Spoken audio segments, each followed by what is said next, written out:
Hello, welcome to service near. കഴിഞ്ഞ വീഡിയോയിൽ ഒരു യൂസറിനെ എങ്ങനെയാണ് സർവീസ് നിയറിൽ ക്രിയേറ്റ് ചെയ്യുന്നത് എന്നുള്ളത് നോക്കി. സോ ഈ വീഡിയോയിൽ ഒരു ഷോപ്പ് എങ്ങനെയാണ് സർവീസ് നിയറിൽ ക്രിയേറ്റ് ചെയ്യുന്നതെന്നാണ് നോക്കാനായിട്ട് പോകുന്നത്. സോ അതിന് വേണ്ടിയിട്ട് സർവീസ് നിയർ ലോഗിൻ ചെയ്യുക. ശേഷം മെനുവിൽ സർവീസസ് എന്ന് പറഞ്ഞൊരു ഓപ്ഷൻ ഉണ്ടാവും, അത് ക്ലിക്ക് ചെയ്യുക. താഴോട്ട് സ്ക്രോൾ ചെയ്ത് കഴിഞ്ഞാൽ ക്രിയേറ്റ് ഷോപ്പ് എന്ന് പറഞ്ഞിട്ടുള്ള ഓപ്ഷൻ ഉണ്ടാവും, അത് സെലക്ട് ചെയ്യുക. സോ ഇതാണ് ഒരു ഷോപ്പ് ക്രിയേറ്റ് ചെയ്യാനായിട്ടുള്ള ഒരു ഫോം. നമുക്കൊരു ഷോപ്പ് ക്രിയേറ്റ് ചെയ്ത് നോക്കാം.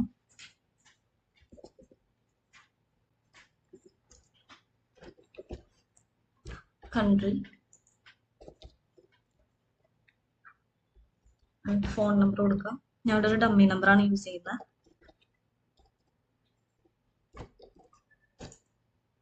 അഡ്രസ്സ് കൊടുക്കുക. ശേഷം സേവ് ക്ലിക്ക് ചെയ്യുക. നമ്മൾ ക്രിയേറ്റ് ചെയ്ത ഷോപ്പ് സക്സസ്ഫുള്ളി ആഡ് ആയിട്ടുണ്ട്. നമുക്ക് ഷോപ്പ് ലിസ്റ്റിലോട്ട് നേവിഗേറ്റ് ചെയ്ത് കഴിഞ്ഞാൽ നമ്മൾ ക്രിയേറ്റ് ചെയ്തിട്ടുള്ള ഷോപ്പ് ഇവിടെ വന്നത് കാണാം. സോ ഇങ്ങനെയാണ് നമ്മൾ സർവീസ് നിയറിൽ ഒരു ഷോപ്പ് ക്രിയേറ്റ് ചെയ്യുന്നത്. Thank you.